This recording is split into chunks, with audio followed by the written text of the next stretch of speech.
Hello, everyone. Welcome back once again. I am Nicodemus Kane. Today is September the 27th, 2022.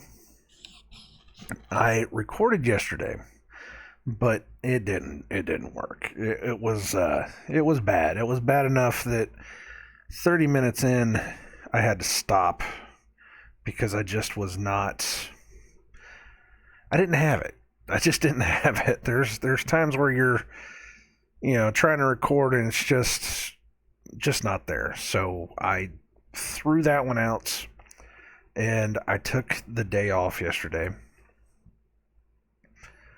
And I said I would come back today. We'd come back into Isaiah. We're on Isaiah 47 today, and we're going to read this. One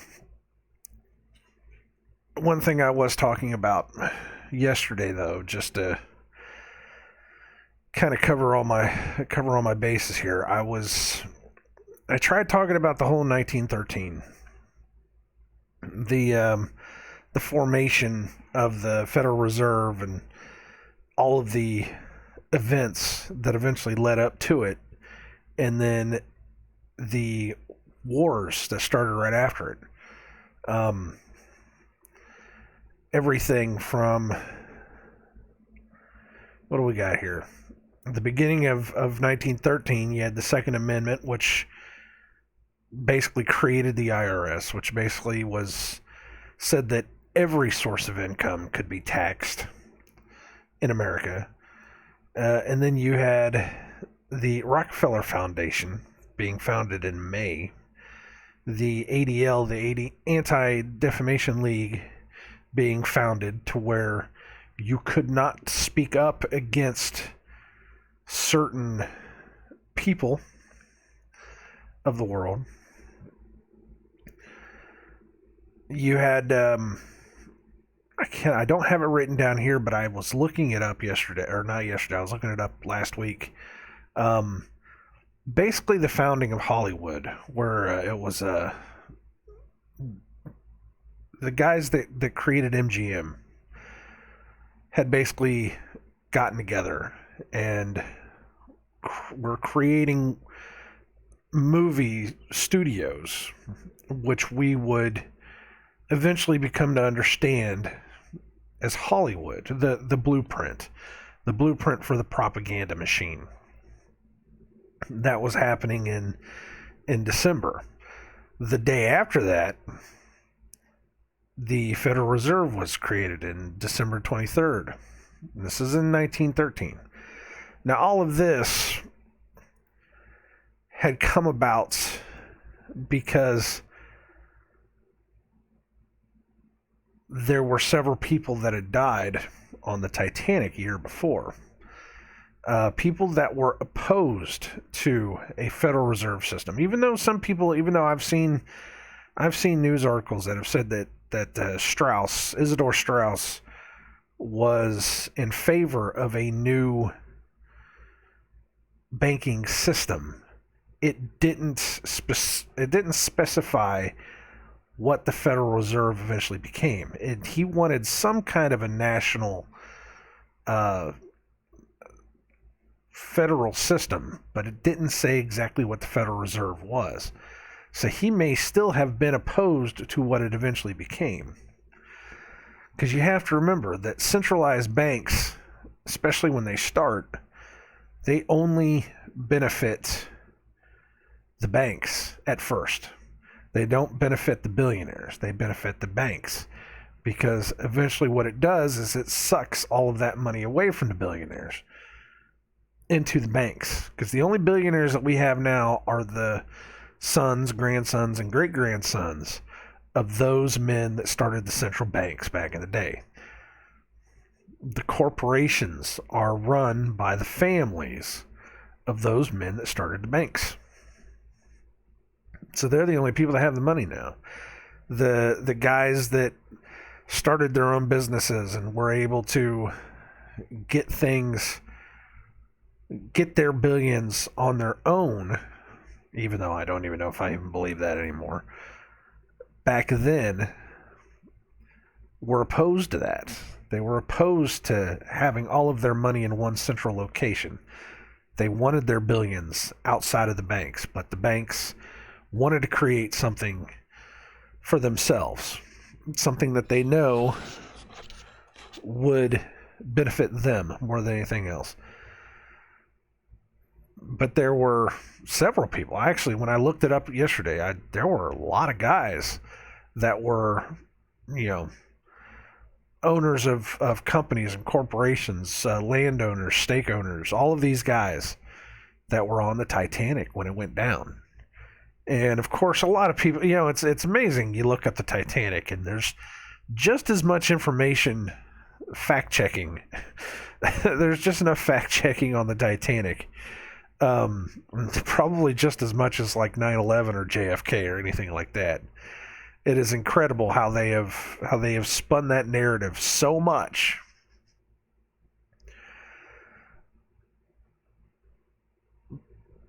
But I think that was the start of it. I think they had to get certain people out of the system so that things could start winding up to where in December of 1913, while everybody was off on Christmas vacation, what was it? 6, 8 guys got together on Jekyll Island and created what we now know as the Federal Reserve. And that is pretty much where things started falling apart. The other thing that happened too, I didn't mention this, the 17th Amendment. The 17th Amendment was where you could, now as far as I can understand it was the direct election of senators for Congress. What it did was it allowed corruption to come into those seats of Congress. You weren't bringing people in that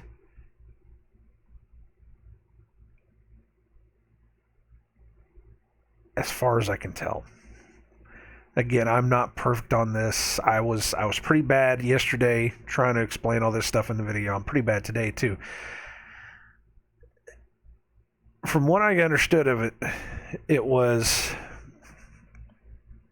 and it even said this on the Wikipedia page. It said that people were worried about doing this because it could allow people to take the seats. It could allow senators to take the seats based upon monetary contributions, based upon how much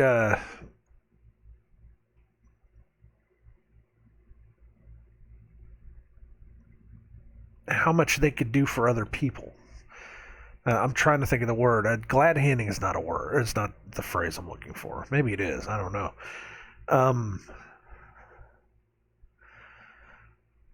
But it was allowing people that had vested interests in policies that they wanted to pass through. It allowed them to be able to get in there and make laws, make rules. And it was a very, very, it was corrupt is what it was. Let's put it that way. It was a even in the Wikipedia said that it a lot of people opposed against it because it was could have led into a lot of, but that was right dead smack in the middle. I mean, that was the 16th Amendment was in February, and then the 17th Amendment, which allowed which allowed corrupt senators to be elected directly, was in April. And then it's amazing the Rockefeller Foundation was almost like a month after that. The Rockefeller Foundation, this worldwide entity of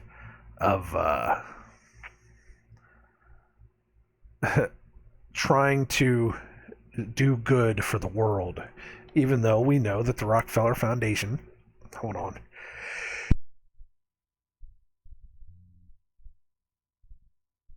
that was a little sneeze. Wow.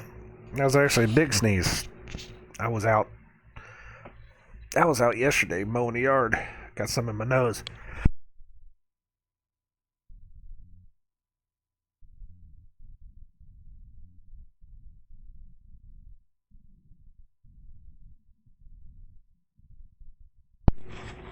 Yeah, I was out yesterday mowing the yard after work, and I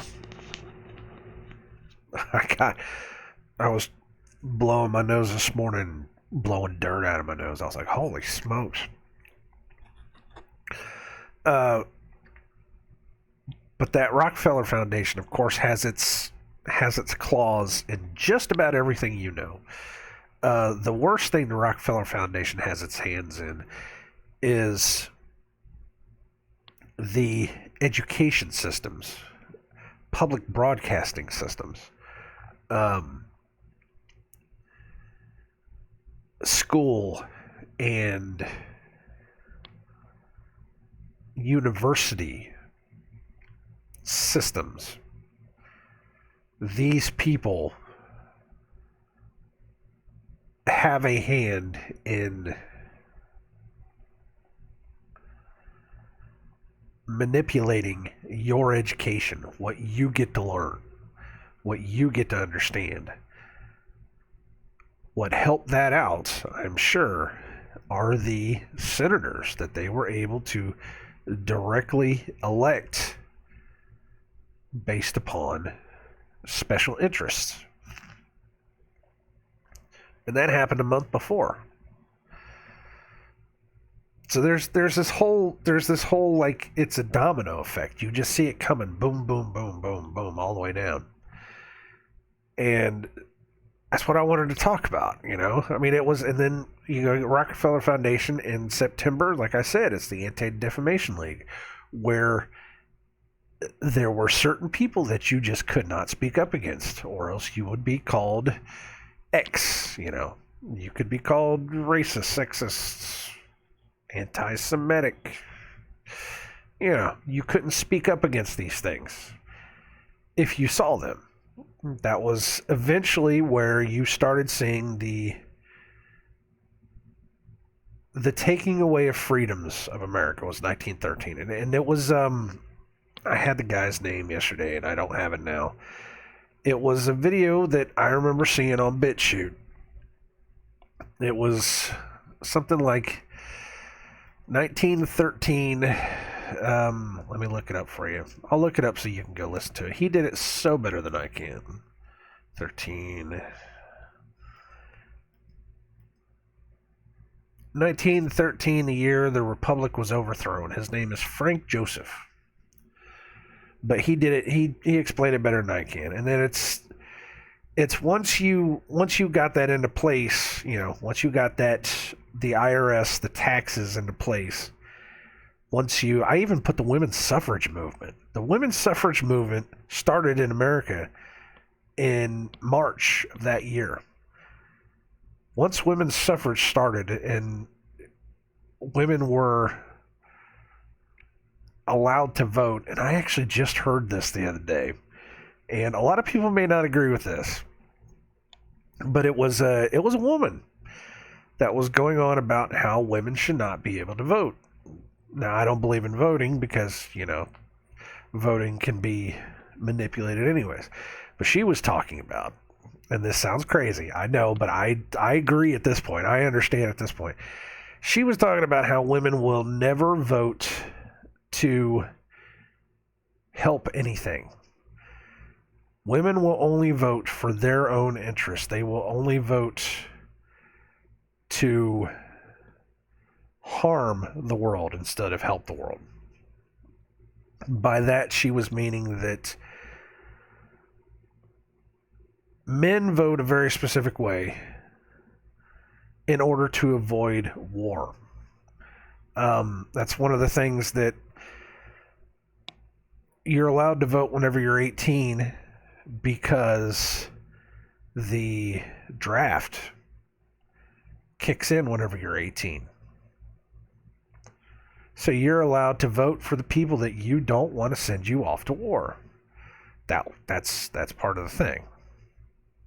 It's part of that process.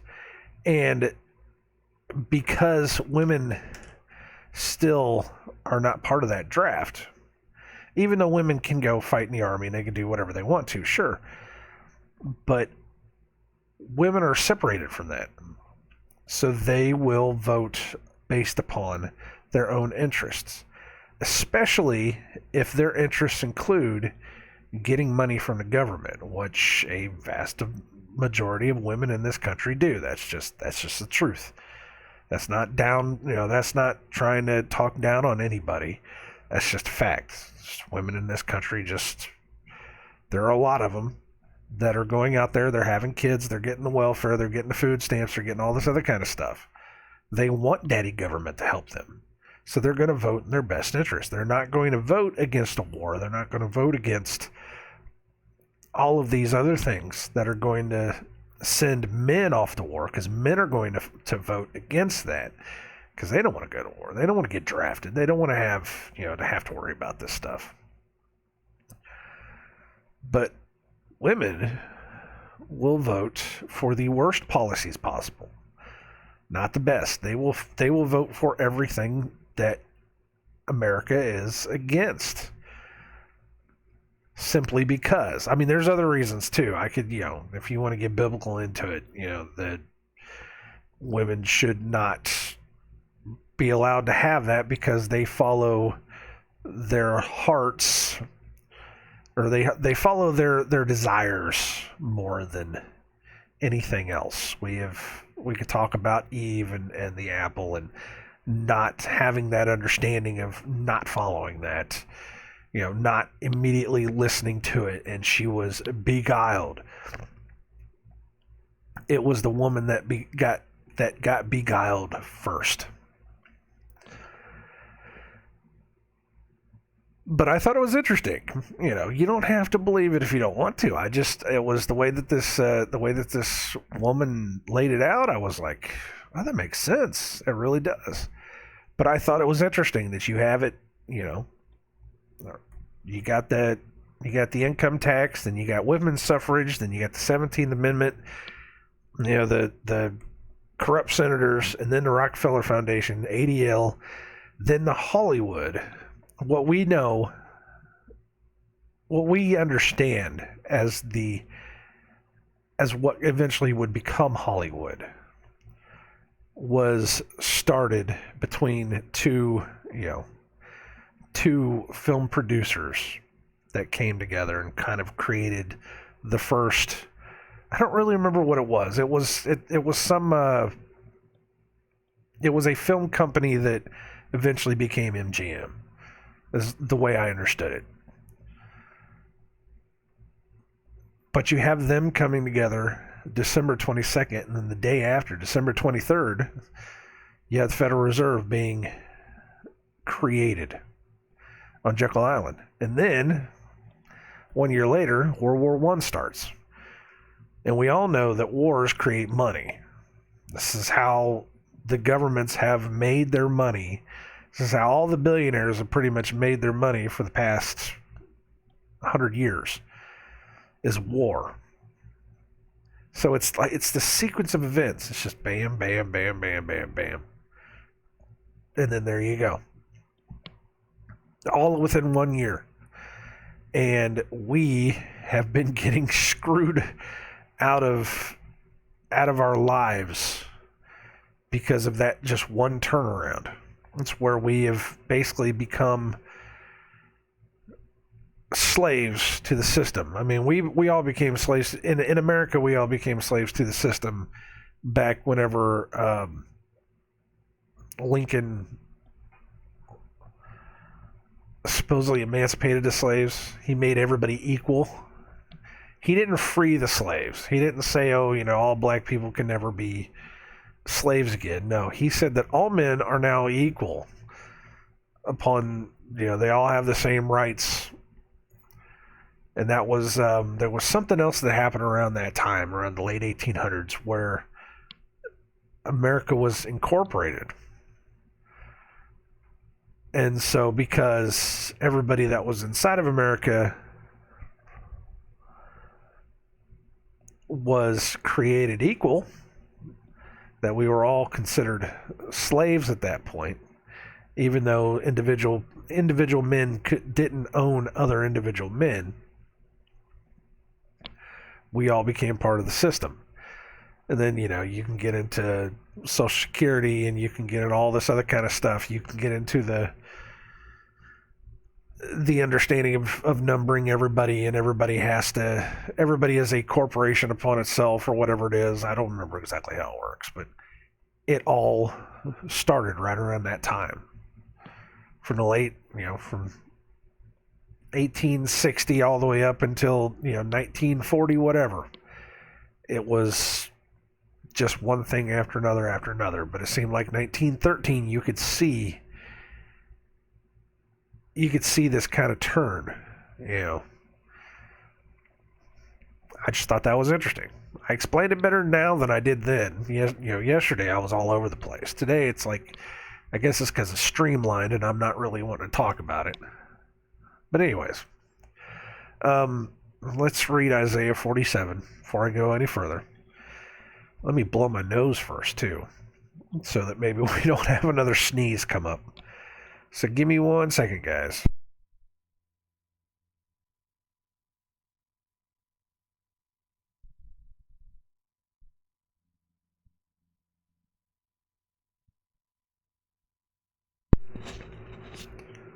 All right. It's just interesting stuff to look into. And like I said, if you can find that, it's on BitChute. All you got to do is just type in 1913 on the search, and then search by the newest results. And it should pop up. It's like the third or fourth down. There's like 3 of them in a row that people uploaded, And it's pretty interesting stuff to hear. It really is. It really makes you think. So anyways, let's do Isaiah 47. Let me get situated here. I got new armrests for the chair, and they're really, really comfortable. And I'm glad I got them because my shoulder and my arms were really starting to hurt. And I was like, why am I hurting so much? I started thinking, well, it's because my armrests are too low and they're too hard. And the way I'm sitting in my chair anymore, my office chair, it's really starting to bother me. But yesterday I got these new armrests, and they're so much better. I didn't hurt nearly as much as I used to. All right. Isaiah 47. Come down and sit in the dust, O virgin daughter of Babylon. Sit on the ground. There is no throne, O daughter of the Chaldeans. For thou shalt no more be called tender and delicate. Take the millstones and grind meal. Uncover thy locks. Make bare the leg. Uncover the thigh. Pass over the rivers. Thy nakedness shall be uncovered. Yea, thy shame shall be seen. I will take vengeance, and I will not meet thee as a man. As for our Redeemer, the Lord of hosts is his name, the Holy One of Israel.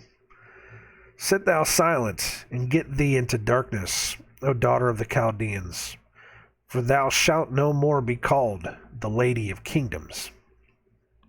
There's a break right there. So, going back to the beginning of it, come down and sit in the dust, O virgin daughter of Babylon. Sit on the ground. There is no throne, O daughter of the Chaldeans, for thou shalt no more be called tender and delicate. O virgin daughter of Babylon.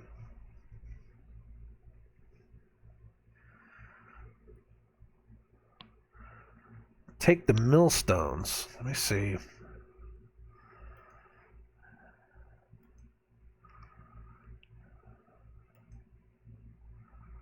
I wanted to see what some of these words, see if there's maybe something that I'm missing. O virgin daughter of confusion.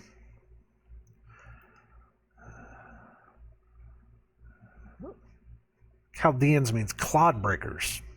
The hell is a clod breaker?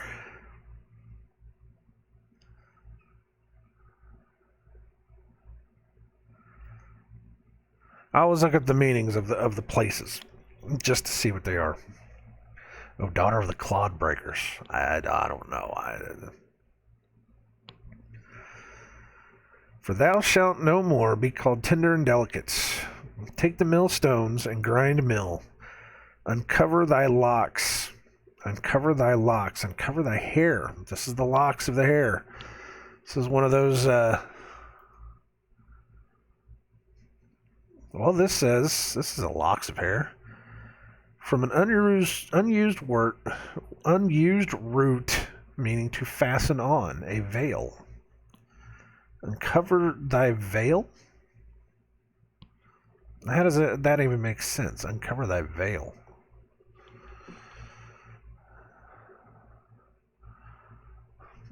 Remove thy veil. Ah. See, we're not talking about hair here. You have to read these things. Remove thy veil. Make bare the leg. Uncover the thigh. Pass over the rivers. Thy nakedness shall be uncovered. Yea, thy shame shall be seen. I will take vengeance, and I will not meet thee as a man. As for our Redeemer, the Lord of hosts is his name, the Holy One of Israel. Sit thou silent, and get thee into darkness, O daughter of the Chaldeans. For thou shalt no more be called the Lady of Kingdoms. He will strip you down, he will strip you bare, and your nakedness shall be uncovered, and your shame shall be seen. Shame or scorn, your reproach, your disgrace. You shall be uncovered, and your disgrace shall be seen.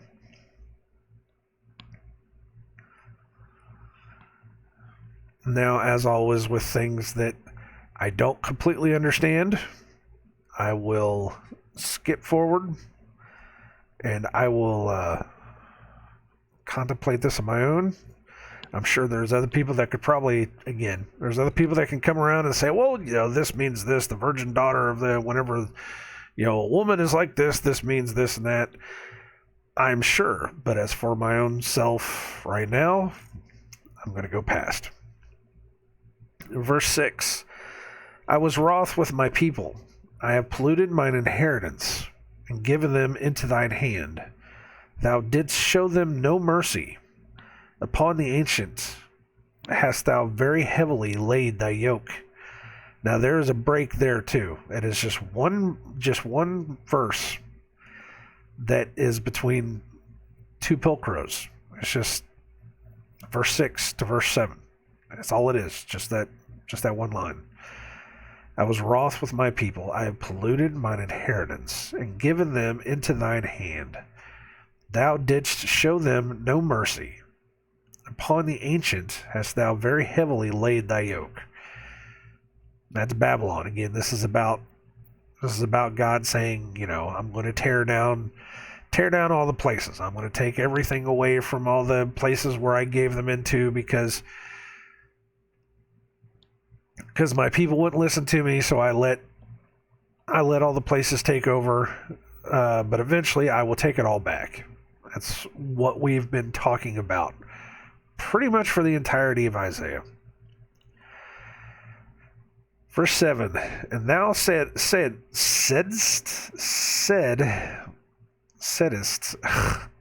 for thou said, I shall be a lady forever, so that thou didst not lay these things to thy heart. Neither didst remember the latter end of it.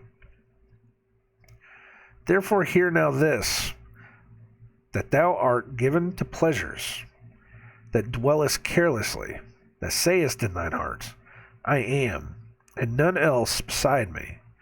I shall not sit as a widow, neither shall I know the loss of children.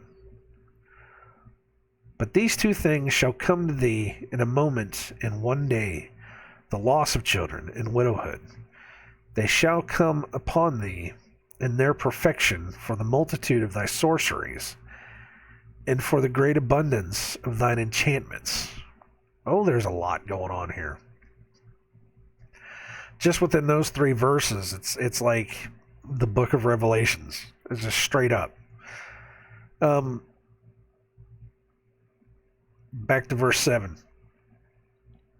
And thou saidst, I shall be a lady forever, so that thou didst not lay these things in thy heart, neither didst remember the latter end of it, that she shall be a lady forever, that she won't have to take any of those things and worry about them. So that's what women do. Therefore hear now this, that thou art given to pleasures, that thou art given to pleasures, that women, they do that, especially the wicked ones, that dwellest carelessly, that sayest in thine heart, that dwellest carelessly. You know what that is? That's YOLO.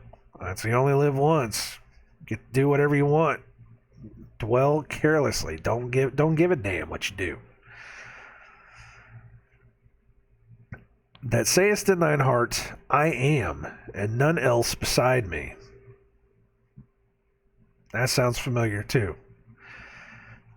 I am, that there is none else beside me. That they are better than everyone else. That they are the thing that supposedly makes the world go round. That the future is female. Oh my God. I shall not sit as a widow, neither shall I know the loss of children. I shall not sit as a widow, neither shall I not know the loss of children. So, would you be saying that you're not settling down, you're not having marriage, you're not having children, you're not having the things that women have, you're just being little TikTok thoughts? Is that what you're saying? There's a connection here. It says Revelation 18:7. I just wanted to see this. 18:7. How much she hath glorified herself, and lived deliciously. So much torment and sorrow give her. For she saith in her heart, I sit a queen, and am no widow, and shall see no sorrow. Therefore shall her plagues come in one day, death and mourning, and famine, and she shall be utterly burned with fire, for strong is the Lord who judgeth her. Is this talking about Babylon?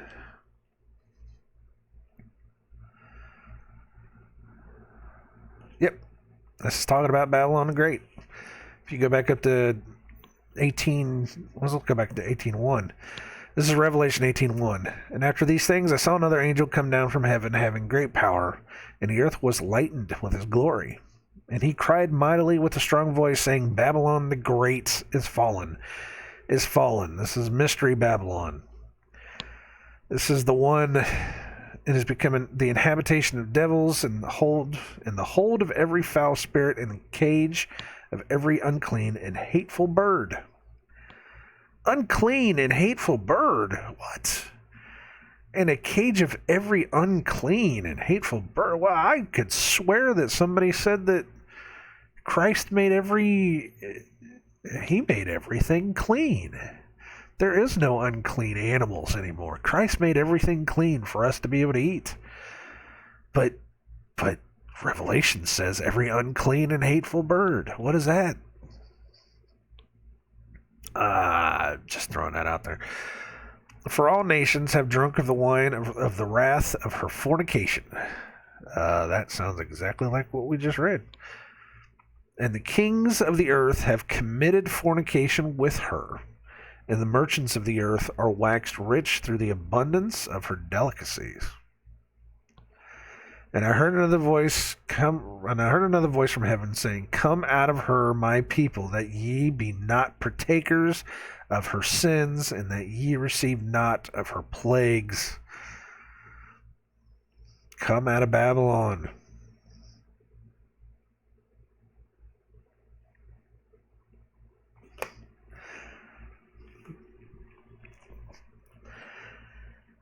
It is like Isaiah was Revelations before Revelation was Revelations. Right? Just saying. Where are we at? Therefore hear now this, thou that art given to pleasures, that dwellest carelessly, that saith in thine heart, I am, and none else beside me. I shall not sit as a widow, neither shall I know the loss of children. Now this is where it ties back in too. But these two things shall come to thee in a moment and one day, the loss of children and widowhood. They shall come upon thee in their perfection, for the multitude of thy sorceries, and for the great abundance of thine enchantments. All right, let's look up those words. Sorceries. This is not the sorceries, but this is sorcery. This is witchcraft. The multitude of thy sorceries, of thy witchcraft, and the abundance of thine enchantments. Spells, charms. Shared association society. Wow. For the multitude, for the abundance of thy witchcraft, and for the great power, strength, and might of thy spells. But there's also association for that, for your company, for the great abundance of thy company. There's one to think about. But it's the same thing as you see in Revelation, though. It's the, by thy sorceries hast thou, by their pharmakia. I wonder if is that even in here? Therefore shall her plagues come in one day, death and mourning and famine, and she shall be utterly burned with fire. This is 18:8. For strong is the Lord God who judgeth her.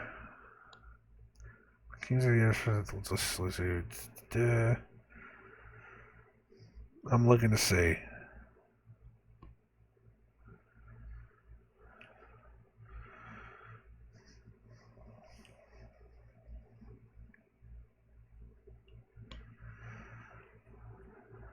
For in 1 hour so great riches has come to naught. Every shipmaster and all the company and ships and sailors, and as many as trade by the sea, stood afar off, and cried when they saw the smoke of her burning, saying, What city is like unto this great city?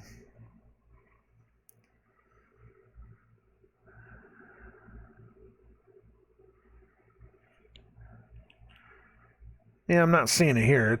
I think it's in another one, though. I don't remember exactly where it is. They talk about the sorceries. I should know this, but I know in chapter 17 it says it's in great big capital letters, and upon her forehead was a name written, Mystery, Babylon, the Great, the mother of harlots and abominations of the earth. Yeah. And this is the one he carried away in the spirit in the wilderness, and I saw a woman sit upon a scarlet-colored beast, having names of blasphemy, having 7 heads and 10 horns. And the woman was arrayed in purple and scarlet color, which we have seen more and more and more. The color purple. Everywhere, especially in 2019, 2020. The color purple was just about everywhere, on everything you could see. I'm not saying that that's what that was. I'm just saying that the people that run this place, the people that give you your indoctrination, the people that, rule over the world, the evil powers that should not be, they know the book. They know the way that this works. So they put these things out there too. When you see purple, you have to understand that they are putting that out there because they know what's going on.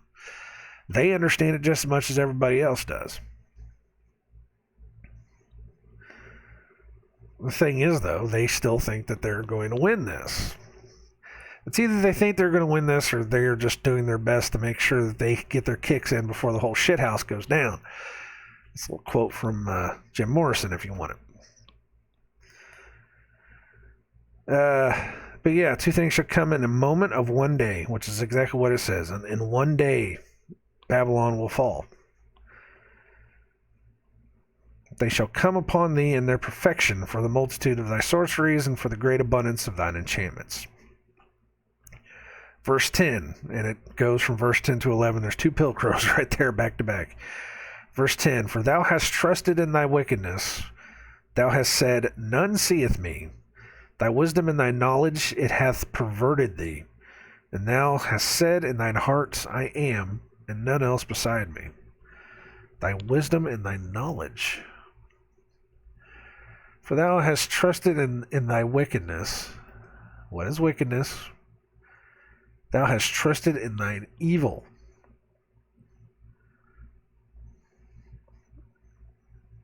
Some of these misery, distress, calamity. But no, thou hast trusted in thy injury, distressed, wrong. Wow. Thou hast trusted in thy evil. Thou hast said, none seeth me. Thy wisdom, it is just wisdom, and thy knowledge, it hath perverted thee, and thou hast said in thine heart, no one else beside me. I am, and none else beside me. Okay, so it is wisdom and knowledge. But that is their evil. Is their wisdom and their knowledge. Makes you think about science, doesn't it? Makes you wonder. There's several places in the Bible where it actually talks about how, it almost talks about knowing too much.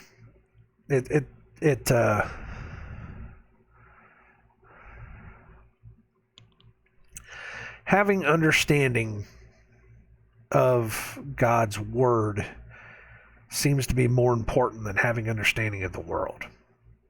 I'm trying to think of the one.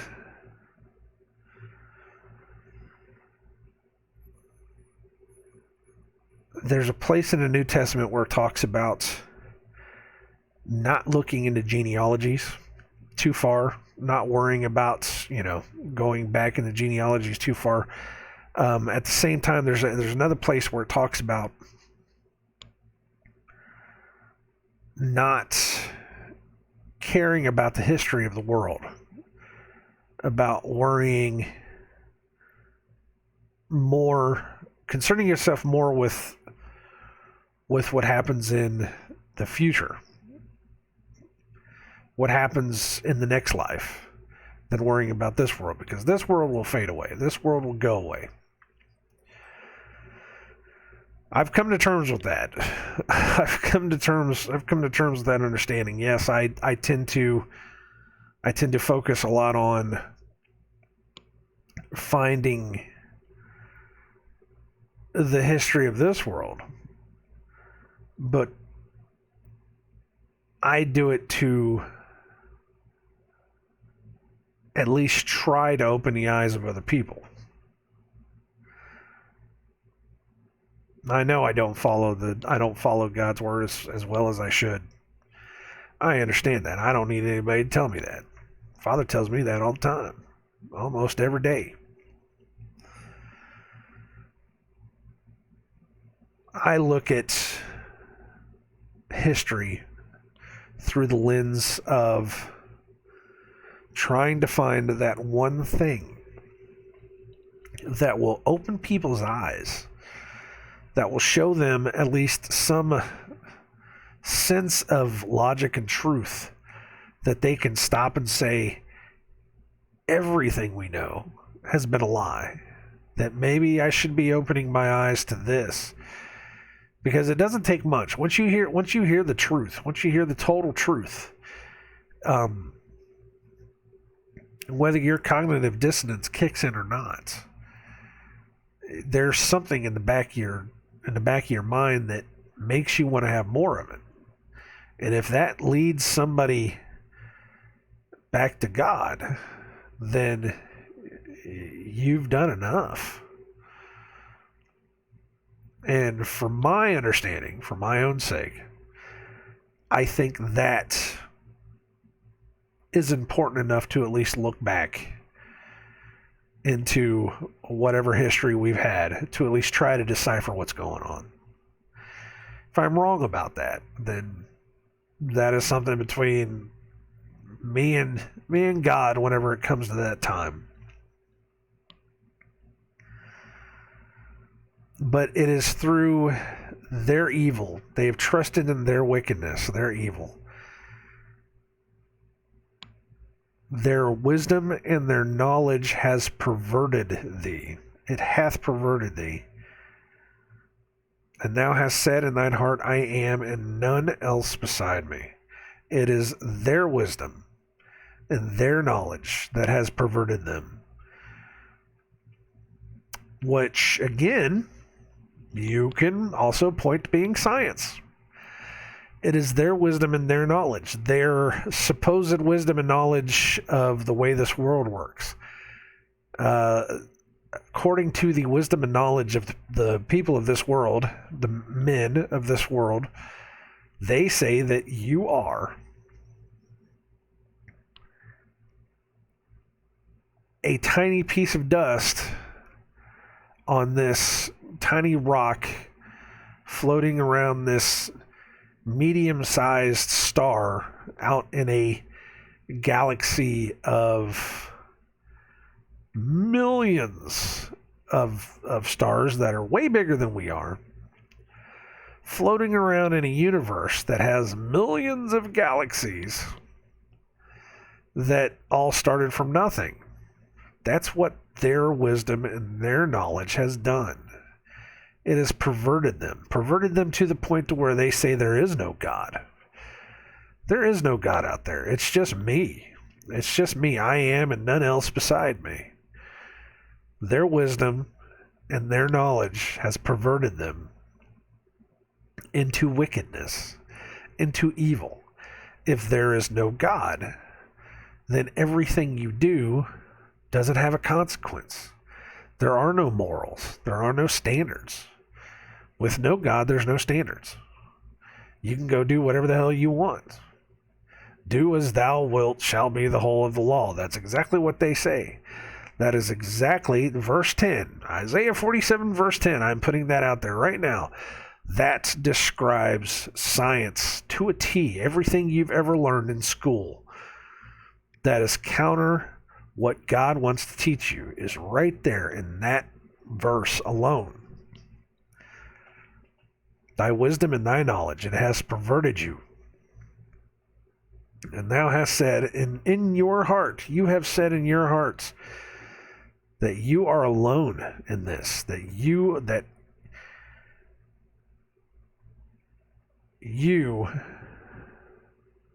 are alone here in the world without God. And that because of that, you can do all the evil that you could ever conceive of.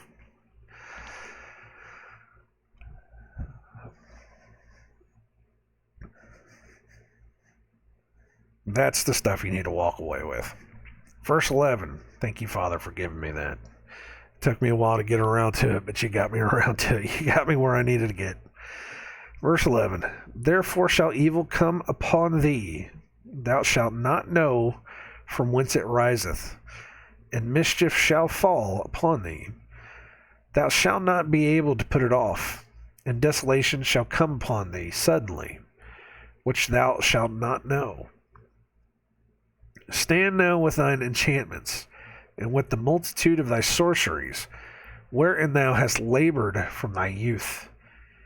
If so be thou shalt be able to profit, if so be thou mayest prevail. Thou art wearied in the multitude of thy counsels. Let now the astrologers, the stargazers, the monthly prognosticators stand up and save thee from these things that shall come upon thee. Behold, they shall be as stubble, the fire shall burn them. They shall not deliver themselves from the power of the flame. There shall not be a coal to warm at, nor fire to sit before it. Thus shall they be unto thee with whom thou hast labored, even thy merchants from thy youth. They shall wander, every one to his quarter. None shall save thee. Now I'm going to take a drink of water so that we can talk about this, because my throat's starting to dry up a little bit. So give me a second.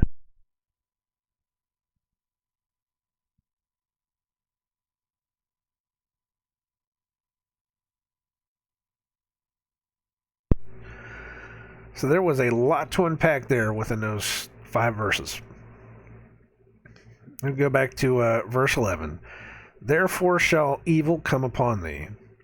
Thou shalt not know from whence it riseth, and mischief shall fall upon thee.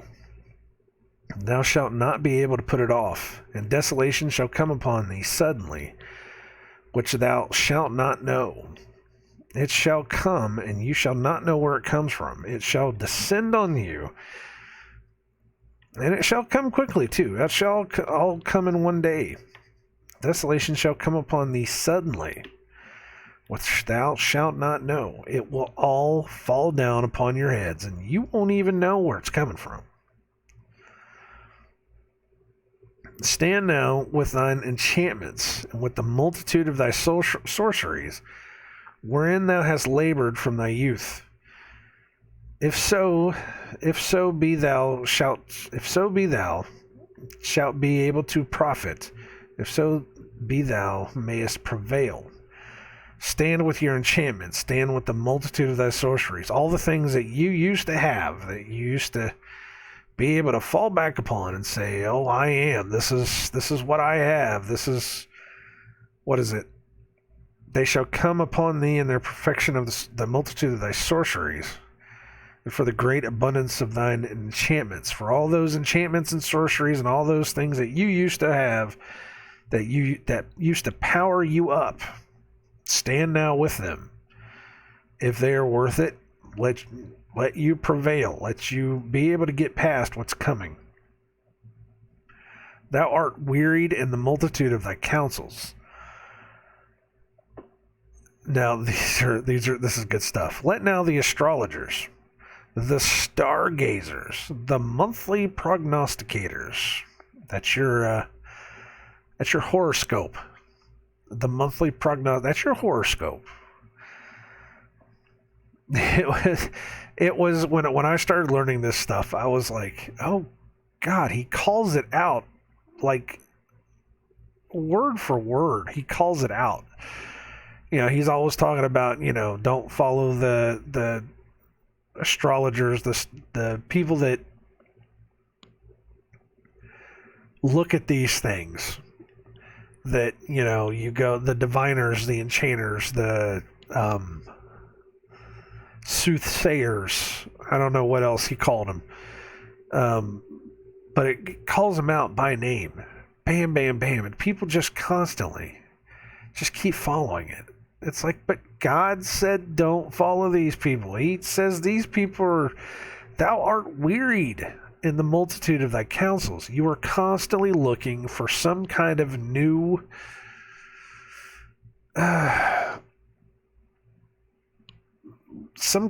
preaching, some kind of new saying from these people, and you think that these people are doing you any good. Horoscopes are a joke. What you get on your horoscope today, somebody on a completely different sign than you will be getting tomorrow. It is circular. It is worthless. It is meaningless.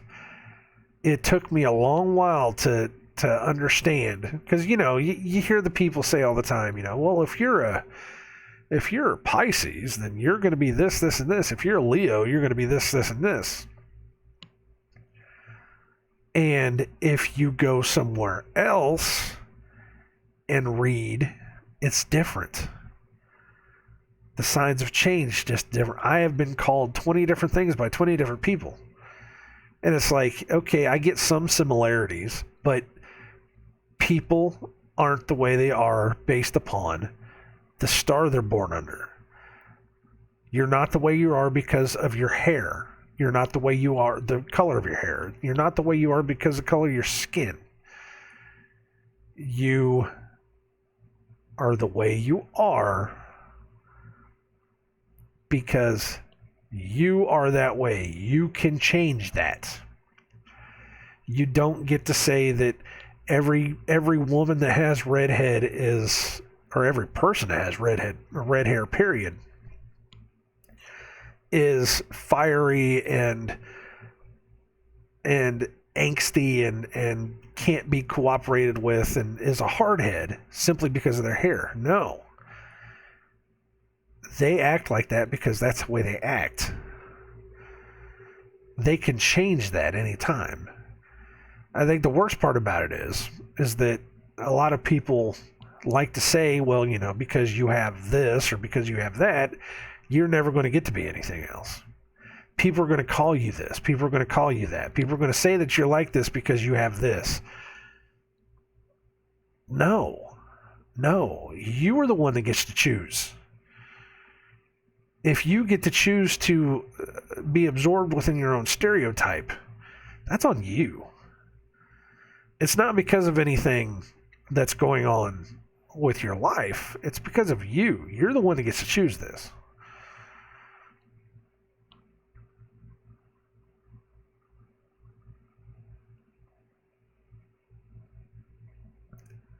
Your sign, your star sign, has nothing to do with anything. It really has nothing to do with anything. You're not the way you are because of when you were born. And people think that it's like that. People think it's like that all the time, but it's not. Astrology is worthless. I've known this for a while now. Astrology is worthless. Your horoscopes are worthless. Again, you 360. Think about newspapers. Newspapers come out 365 days a year. 365 days a year times 12. Eventually, those are going to repeat. I actually used to do that. I used to get a subscription to the newspaper whenever I moved into my great-grandmother's house after she passed away. She had a subscription to the newspaper that I got. I think I got newspapers for a whole year. I think that's what it was. I still got papers for a whole year because she was paid off for 2 years. And I wanted to see if they repeated. And they do after a while. I don't remember exactly if it was a month or 2 months. I don't remember. I do remember I had a stack of newspapers by the end of it. But no, I remember I kept the horoscopes because I wanted to see if they would repeat. I know that they change between the signs because I wanted to prove it for myself. And you can prove it for yourself that they will switch between the signs. They will repeat eventually. They may not say the same words, but they'll say the same thing. It's a joke. Stop acting like this star you were born under affects the way that you are.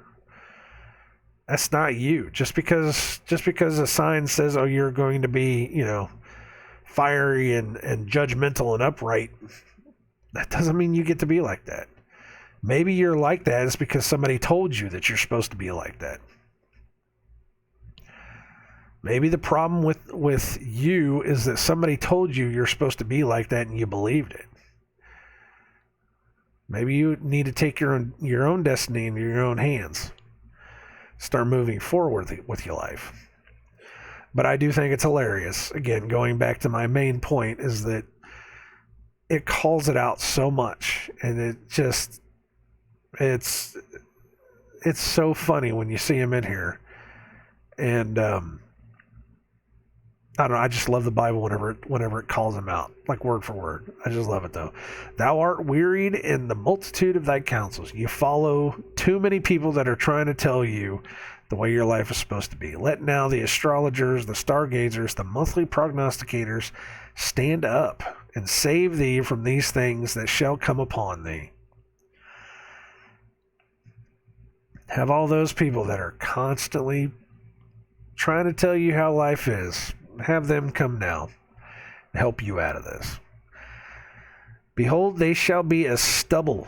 The fire shall burn them. They shall not deliver themselves from the power of the flame. There shall not be a coal to warm at, nor fire to sit before it. Thus shall they be unto thee with whom thou hast labored, even thy merchants from thy youth. They shall wander, every one to his quarter. None shall save thee. In the end,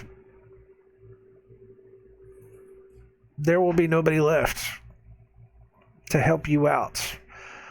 All those people that you have to, your great psychic network, all of these people that have taken so much away from you, that have lied to you and manipulated you into thinking that life is a certain way, that have told you that your life is supposed to be a certain way, that tell you that they can help you. All your self-help books and your yoga, which is just another, yoga is a religion. It's a religion that is not of God. I hear it all the time. People say, well, my church does yoga. Yoga is a perfect... No.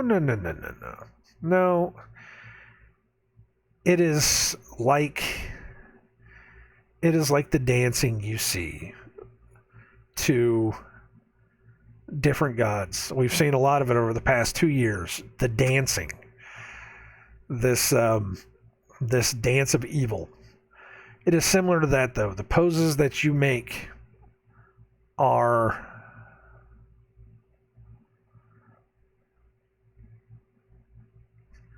well, first of all, they're submissive poses. They are sexual poses. They are what was it I was hearing one time, where if you really, really look at it, the poses that you make could be sigils that you make with your body. And if you don't understand how that works, you should go look at the 72 sigils of the lesser demons. Go look those up, and then go look up the silhouettes of the poses of yoga and see if there's similarities. I bet you any amount of money there is. But it is a submissive form of body movements to a God that is not the Most High. Not only that, but they know, the instructors know, it's religion. If anybody ever comes up to you, we had it one time before. I've talked about this before. We had a guy that was standing outside. It was a Indianapolis comic book convention. We came out, and there was a guy that had a bunch of pamphlets for learning yoga. And he came up and he started talking to my wife, and she said, no, I'm a Christian. And he walked away. He knew. He understood it. He looked at me, and I just gave him I just shook my head at him, and he just walked away. But he knew as soon as she said, no, I'm Christian, that he couldn't get it. They know. They understand it's a religion within itself. And it is amazing how so many people can't open their eyes to that fact that they have yoga classes in churches. Now, granted, it doesn't surprise me. I mean, these people have Halloween. They have Halloween inside of their damn churches now too, which is just sick and disturbing. But what do you want? These people still believe in Christmas, so it is what it is. Of course, now you let Christmas in, you let Easter in, you let Valentine's Day in, you let Halloween in, you're letting yoga in. And now you're letting witchcraft in. Christian witchcraft is a thing now, too. So sad. So sad. People are never going to learn, you know. I've also seen Christian astrology. I've seen that. I've seen Christian horoscopes. Fucking hell. Christian horoscopes. Come on, people. Man. Under the guise of God put the stars there, and God gave us the ability to be able to discern the stars, yet it says in the book over and over again, don't do this stuff. Those people will not profit you. They shall be as stubble. They shall not profit you. If they're going to be there to help you, let them help you. But they're not there to help you. They're not going to be there in the end. They're all vanity. They're all there just to make you feel better about yourself. But that's what. They're in the church now. Hey, look, you know. So many other things that they allow in the church that really, people, come on.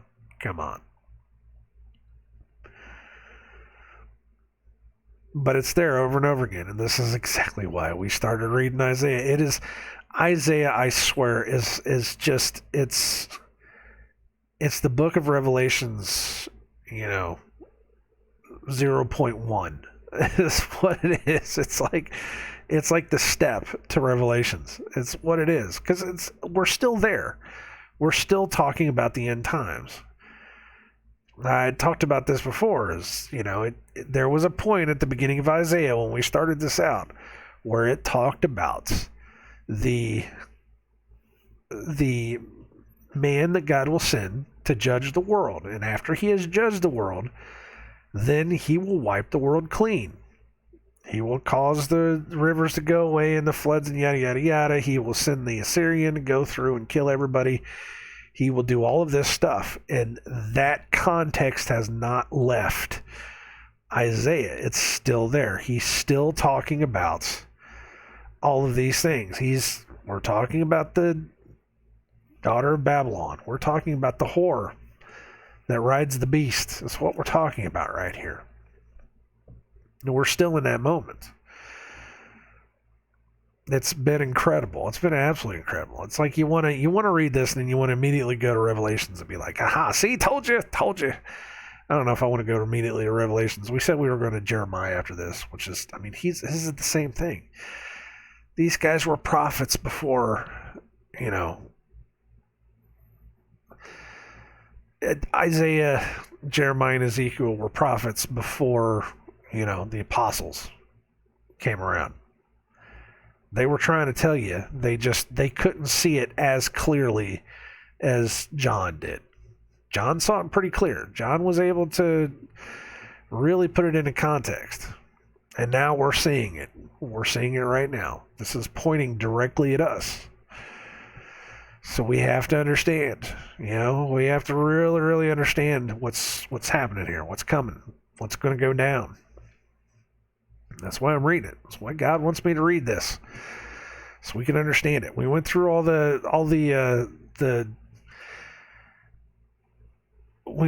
good words of the Psalms to be able to hear, how good God is, how good He will be, and how much He will save us. We had to go through it to hear what. It's mostly David, I think, was going through, when he wrote most of those, to hear how much our lives are similar to that. Now we have to hear how bad the world is. The things that we Nobody likes to talk about the hard things. The enchantments, the multitude of the sorceries, the astrologers, the stargazers, the other things that we have talked about that I can't think of right now because it's been a while. All of the evil of the world. We have to talk about these things. We have to talk about these things. We have to show it out. Show it out to the world. You have to call out the evil of the world. I think that's what a lot of Christians aren't doing anymore. They aren't calling out evil because they think that they're supposed to just sit and take it. But you're not supposed to worry about it. Turn the other cheek. Turn the other cheek if your brother is in trouble. If your brother or sister is in trouble, don't just turn the other cheek whenever evil hands you evil. First, call out the evil, and then go help your brother out. Go help your sister out. It is amazing how inactive.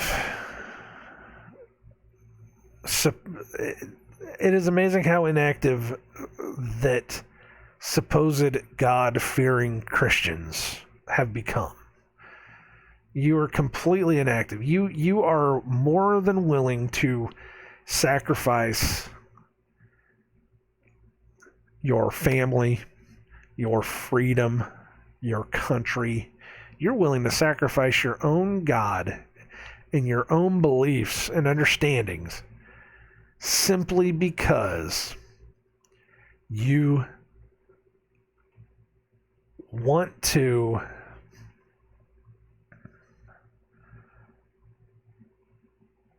how do I want to put this? Simply because you don't want to have that conflict. Just let everything burn because you're going to get your reward in heaven. Because somebody told you, somewhere along the line, somebody told you, all you got to do is just sit back and wait. I've heard that before. Just sit back and wait. It'll come. You'll get your reward in heaven if you just sit back and wait. That's not what God tells you to do. That's not even what Christ told you to do. That's not what Christ told you to do. Christ told you to go out, spread the word, spread the message, heal the sick, give to the poor, give to the needy. Do the work. Follow the word. The word says to get out there and speak up, speak out, point out evil in all of its places, put out evil wherever it is. Flip the tables. What are you not flipping the tables? Somewhere along the line, somebody told you, no, you don't have to do any of that. That all you have to do is just sit and wait. Sit and wait. God's got this. The rapture will come and take you away any second now. It's unbelievable. So, when that time comes, whenever that time comes, especially at the end of days, for all of your counsels and all of your multitude of counsels, all the people that kept telling you all these things that, you know, you're going to be fine, don't worry about it. Hopefully they'll be right. Hopefully they'll be there to help you out, get you through this.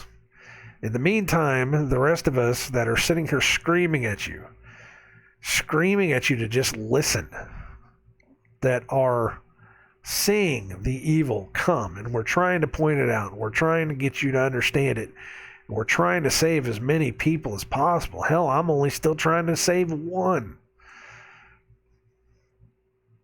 We're doing God's work, true work, the real work. We're doing what we can instead of sitting on our ass doing nothing.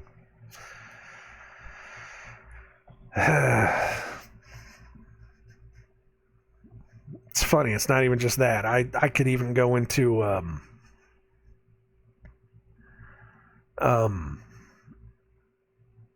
those that will willingly give themselves over to a tyrant, to tyranny, because they are told that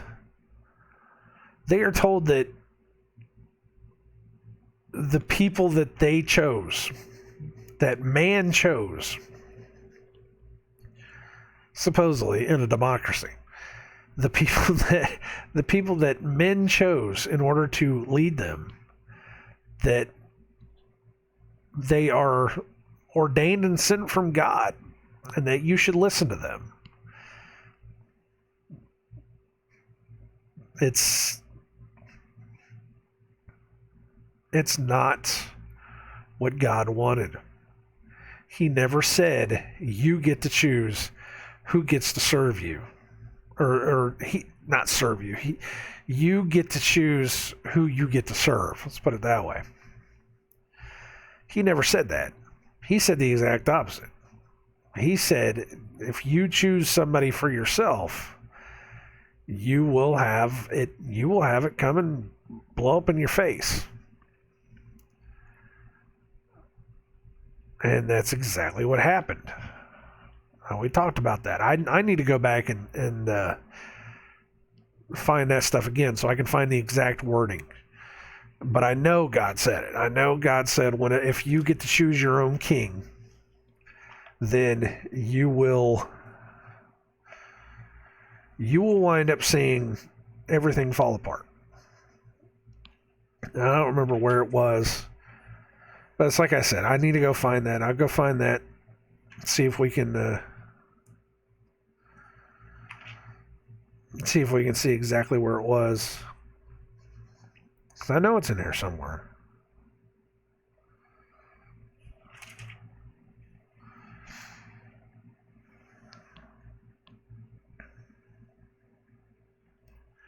I think I might have found it too. I don't know. I'll find it though. But yeah, no, you've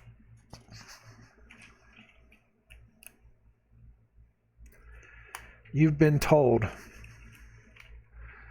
that that's the way it is, and you've believed it. Seriously. Resistance to tyrants is obedience to gods. Is obedience to God, not gods. You hear me?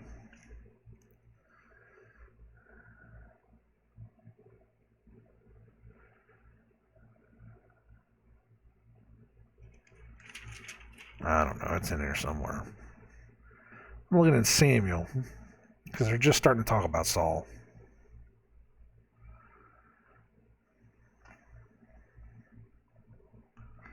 So anyways, I'm going to stop and get off of here. Thank you guys for listening, and we'll see each other tomorrow, I guess. Keep going. I know it's a Wednesday, and usually on a Wednesday I don't read, but I don't know. I don't know if we'll read or not. We'll see how today goes. All right? So I shall see y'all later. Take care of yourselves. God bless.